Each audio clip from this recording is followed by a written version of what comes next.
Y aquí estamos, continuamos con Cristología, terminando esta segunda etapa de lección 4, 5 y 6. La lección 6 es un poquito más extensa que las otras dos, pero muy jugosa. Vamos a hablar de las etapas de la vida de Jesús. Algo fácil de entender, pero profundo para que quede arraigado en nuestro corazón. El tema 1 habla del escenario mundial previo a su nacimiento.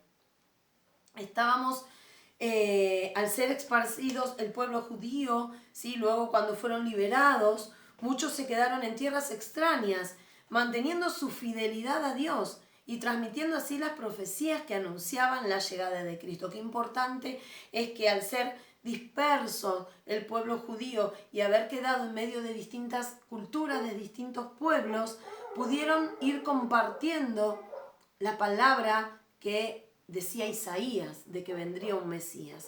En este tiempo de dispersión surgen las sinagogas, distintos templos, porque en épocas de cautiverio ellos no podían juntarse e ir a Jerusalén, porque estaban cautivos en distintos lugares, en distintas ciudades. Así surgen en esta etapa las sinagogas, en donde los pequeños grupos en cada lugar de cautiverio se reunían para compartir la palabra y su creencia. Dentro de este aspecto, de este mover religioso, es donde empiezan a desviarse y a surgir distintas sectas. Las sectas que predominaban en el tiempo de Jesús, antes de la llegada de Cristo, eran, por ejemplo, los fariseos, una mezcla donde los judíos adoptaron costumbres griegas e imponían, los fariseos eran aquellos que vivían con el dedo acusador, imponían religiosamente la lealtad a la ley de Moisés, ¿sí? Tenías que cumplir a rajatabla cada una de las leyes de Moisés. Después si tu vida estaba bien o no, si eras testimonio o no, no importaba. Era bajo la ley, ¿sí? Esa era la vida de los fariseos, aquellos que señalaban el pecado de los demás y no cumplían la ley, pero no miraban su propia vida. Después encontrábamos otra secta, los saduceos. Los saduceos era un grupo que, como tenía gran poderío social, influía sobre el Sanedrín. El Sanedrín era un organismo religioso compuesto por 70 sacerdotes, ¿sí? Saduceos, fariseos y escribas.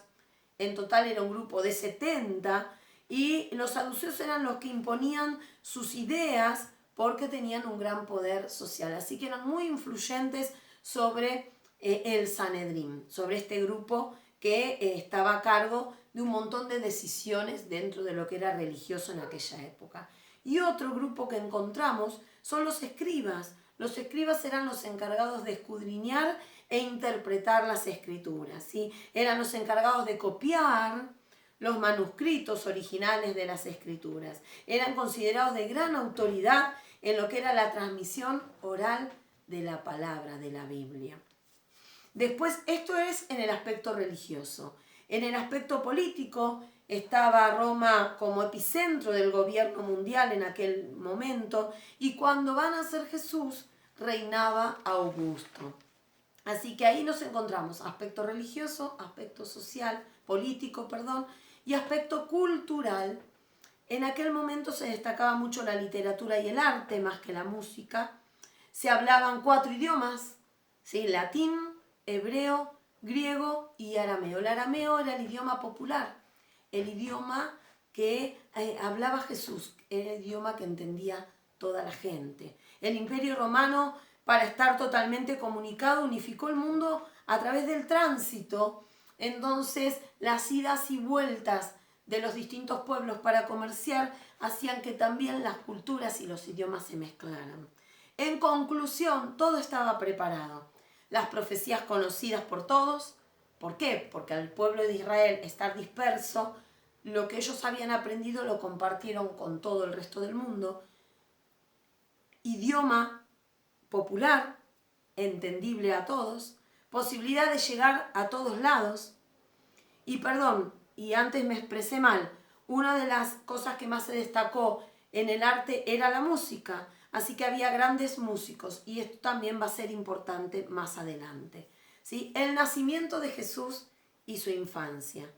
María, una mujer la cual Dios encontró un corazón rendido, temerosa de Dios, conocedora de toda la palabra, con una vida intachable. Siempre decimos que para que Dios haya puesto los ojos en María, tiene que haber encontrado un corazón digno de tener a Jesús en su vientre.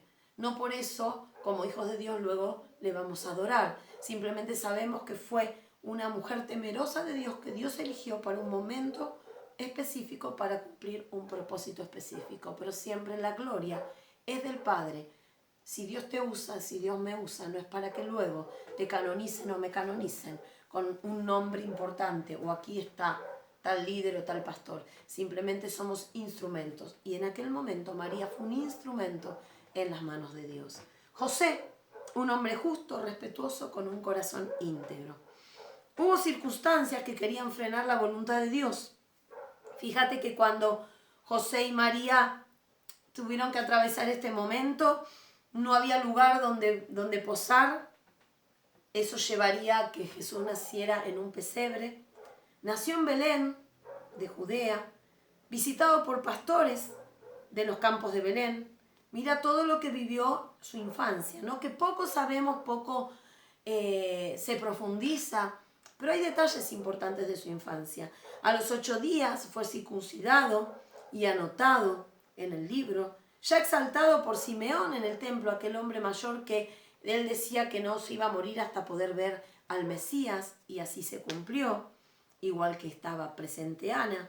Vivió en Nazaret, visitado por los reyes con regalos costosísimos. Lo intentó matar Herodes. Dios le advierte a José y por eso se marchan para Egipto, quedando allí hasta que Herodes muere. Regresan a Nazaret, a Galilea, para que Jesús siga creciendo, y ahí Jesús crece y se fortalece. Jesús crece, dice la palabra, en sabiduría, tanto que al oírle se maravillaban.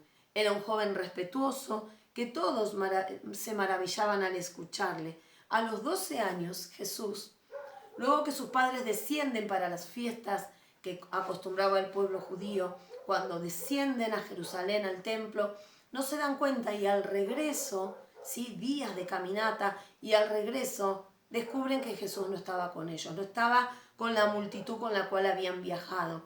Y ahí al volver al templo lo encuentran predicando, hablando, abriendo la palabra y hablando en medio de los sacerdotes de aquel tiempo, de aquel lugar.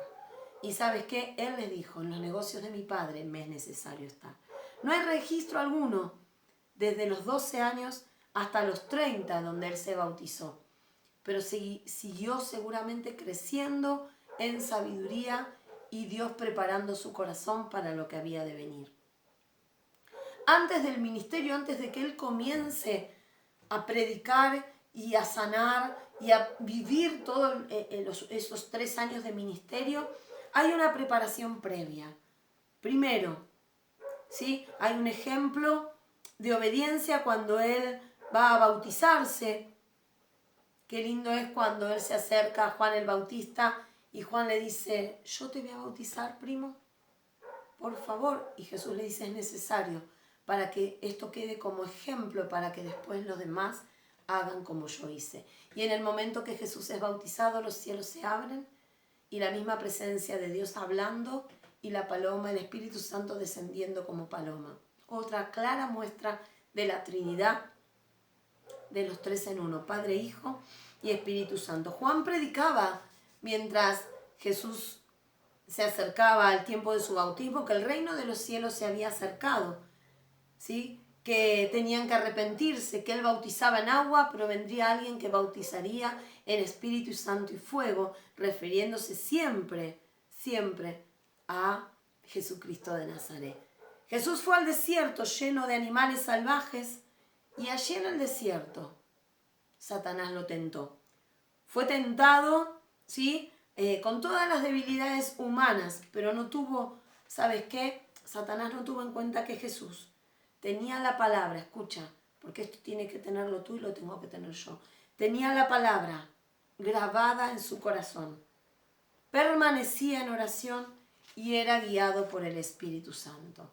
cuando tú permaneces en la palabra, cuando la palabra de Dios permanece en tu corazón, cuando tu vida y mi vida permanece en oración y somos guiados por el Espíritu Santo, no hay tentación que venga ni que valga. El ministerio de Jesús es ungido, es lleno del Espíritu Santo y comienza en Galilea, visita el templo en Nazaret. Allí lee Isaías 61 del 1 a 2, marcando que el Espíritu del Señor estaba sobre él y lo había ungido para sanar, para libertar. El Espíritu Santo le dio poder a Jesús, así es con nosotros, el poder, la capacidad de actuar y de hacer conforme a la voluntad de Dios, ¿sí? Hacerlo con autoridad, obrar en autoridad y con autoridad. Poder demostrado en señales, prodigios y milagros. Cuando Jesús comenzó a predicar, las señales comenzaron, ¿sí? Y al elegir a los discípulos les exigió que siguieran esos pasos, que ellos también iban a hacer señales, prodigios y milagros. Predicar la venida del reino celestial, orar por los enfermos y los cautivos. Jesús manifestó la operación del poder de Dios a través del ciego de Betsaida, cuando él tomó un poco de barro, escupió y lo puso en sus ojos. Con el muchacho endemoniado, ¿sí? Libre porque el papá intercedió, ¿sí? Es importante el corazón y la fe de la persona que clama. La hija de Jairo, que Jesús la resucitó. Entonces tenemos que entender que en sus prédicas y enseñanzas vemos, ¿sí?, los milagros, señales y prodigios, aún en presencia de sus opositores. ¿Para qué? Para que vieran el poder de Dios. Él nunca se amedrentó, a él no le importó quién estaba alrededor. Él le importó que si Dios lo marcaba, él lo iba a hacer. Es importante observar que Jesús, cada una de las observaciones y cada una de las correcciones que él iba haciendo, influían decididamente en su ministerio.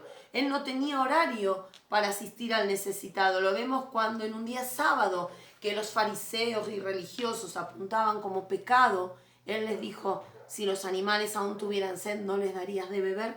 Si él no tenía horario, tú y yo en todo tiempo debemos tener un corazón servicial.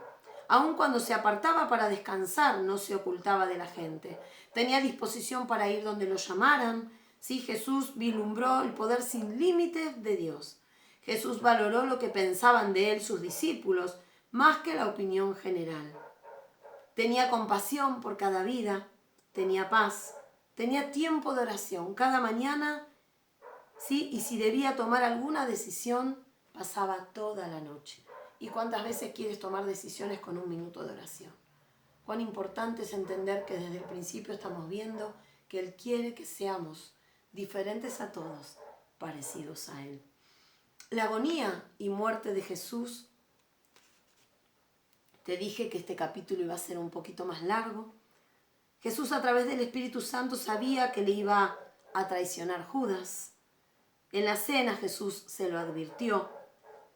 Jesús fue al huerto de Getsemaní, donde oró al Padre en agonía y le dijo, si es posible, papá, pasa de mí esta copa, pero no sea mi voluntad sino la tuya. Y Dios le envió un ángel para fortalecerle.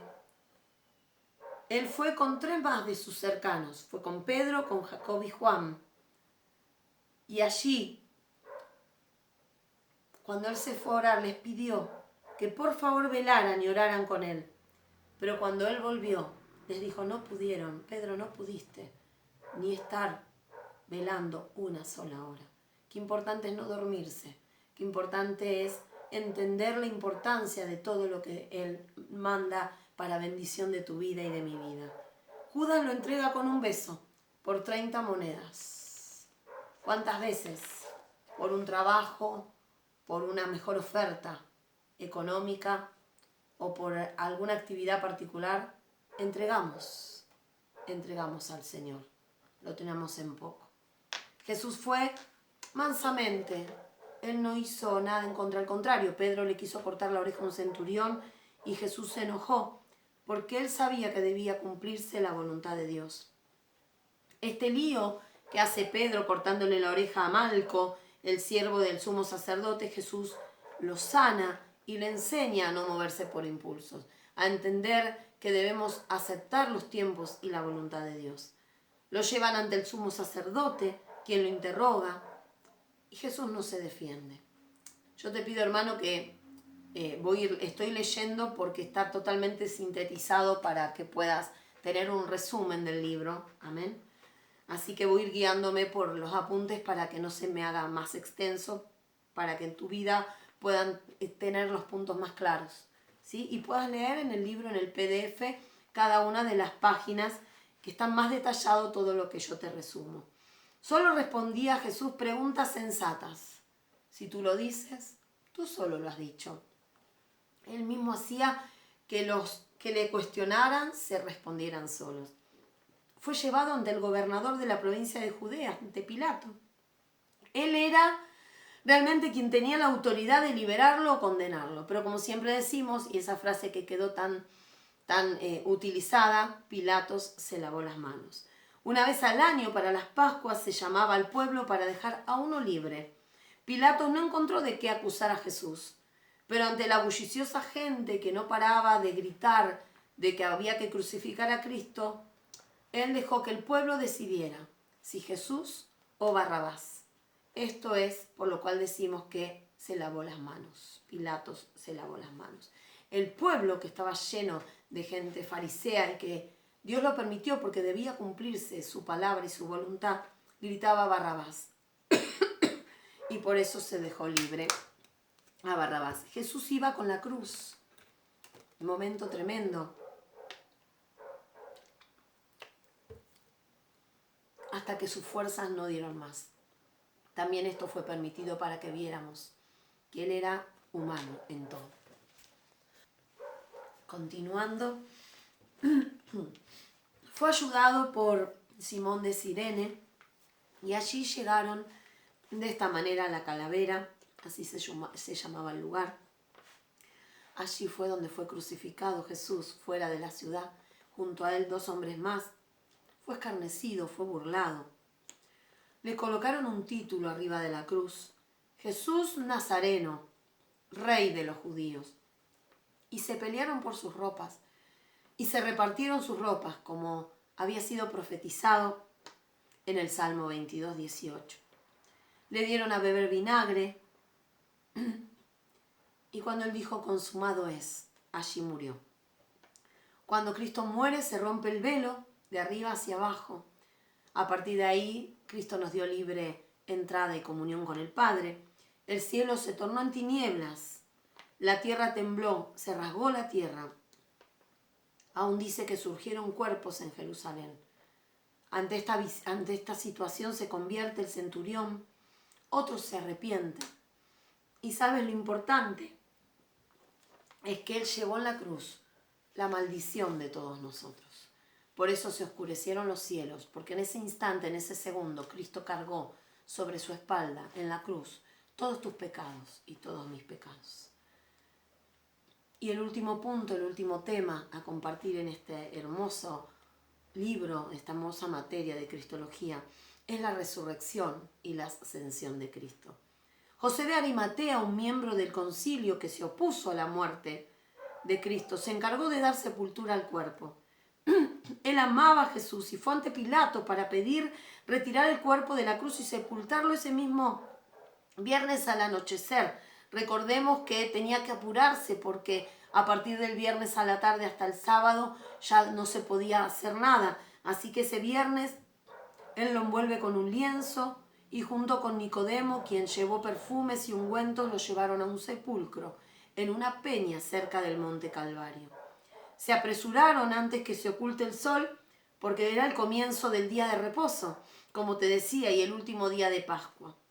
Los sacerdotes, para que nadie robe el cuerpo, hicieron poner custodia en la tumba, porque ellos estaban sabiendo que estaba ese rumor que decían que iba a resucitar, entonces creían que lo iban a robar al cuerpo y que los seguidores de Cristo se lo iban a querer llevar para otro lado, así que pusieron custodia en la tumba.